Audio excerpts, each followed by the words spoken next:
Okay, so far this has been the sequence. The web browser used the HTTP protocol, and then the HTTP protocol formulated a request, and then it passed down that request to TCP. Let's see what TCP is going to do. If this request was large in size, TCP would break this request into smaller parts. So for example, this would be one part, this would be the second part, and this here would be the third part. And all of these parts are called packets. So this would be called a TCP packet, right? So this is also a TCP packet. And this is also a TCP packet. Now because that large message has been broken down into smaller packets, each packet is numbered. So TCP is going to add a number to each packet, 1, 2, 3. Now this is important because you see what's going to happen is eventually these packets are going to travel over the internet, and let's say this is packet number 1, and packet number 1 may travel through this route all the way to the web server, and so this was packet number 1's route.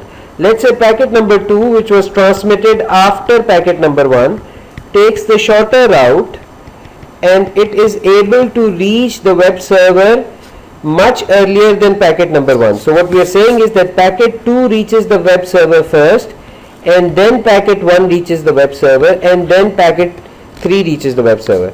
So what we basically have is an out of order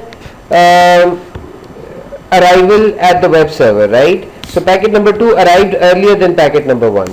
Well, in this case, the TCP protocol or the software that is running here, the TCP protocol software that is running on the web server, will take a look at these packet numbers and will reorder these packet numbers, and it will be able to recreate this original message by reordering these packets and then reassembling them.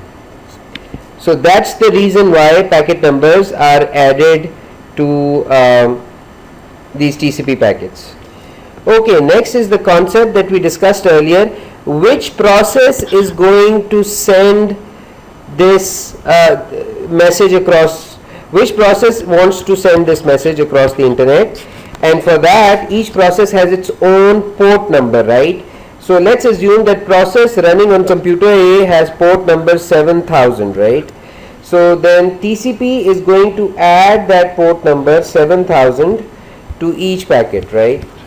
So it's going to so that when this packet arrives here at the web server, this TCP software will take a look at the packet, and it will be able to tell which process on computer A has sent this packet, right? So that's the way this TCP here is able to identify the sending process in this case, right? And the sending process is a process that's running on computer A in our example. Okay.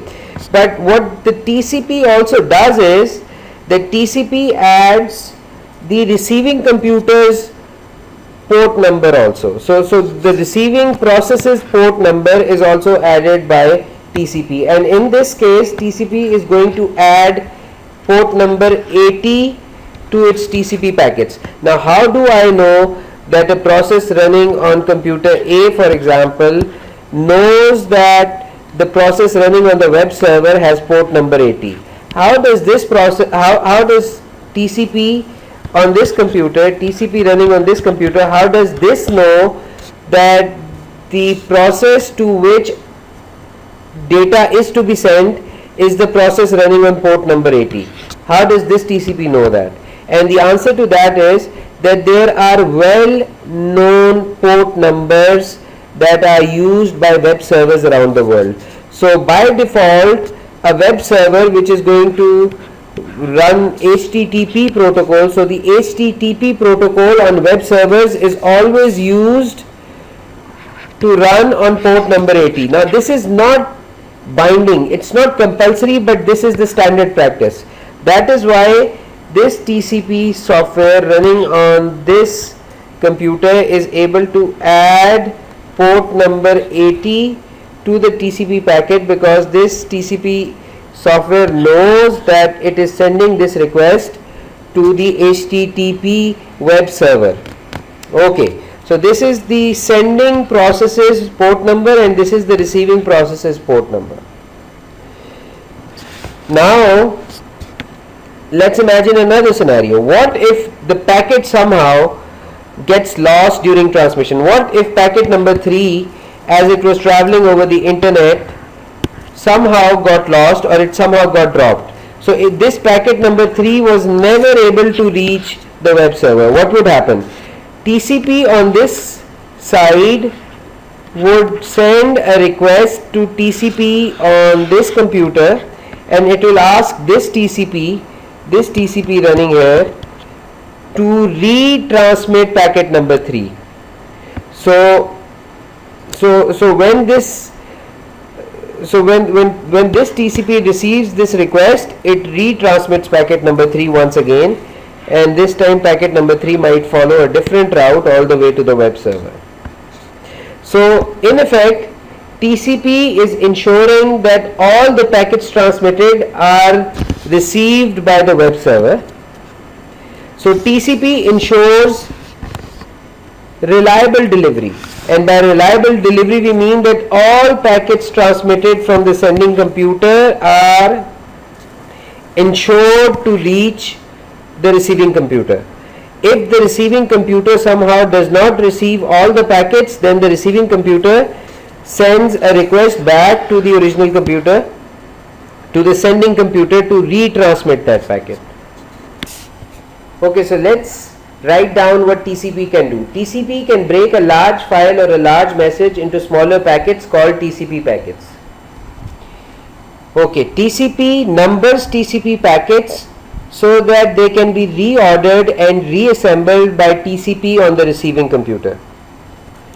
This is important because each packet may follow a different path through the internet to the destination computer, as a result of which packets may arrive out of order at the receiving computer, so they need to be reordered and then reassembled by TCP on the receiving computer.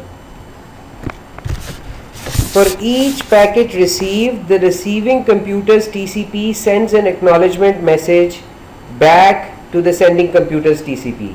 If a packet is lost during transmission, the receiving computer's TCP does not send back an acknowledgement message indicating that it did not receive the packet. Therefore, the sending computer's TCP retransmits the packet in case the acknowledgement is not received. Therefore, TCP is said to ensure reliable delivery. That is, TCP will make sure all the packets sent by the sender are received by the receiving computer. Sending computer's TCP adds sending process's port number as well as receiving process's port number to the TCP packet, to identify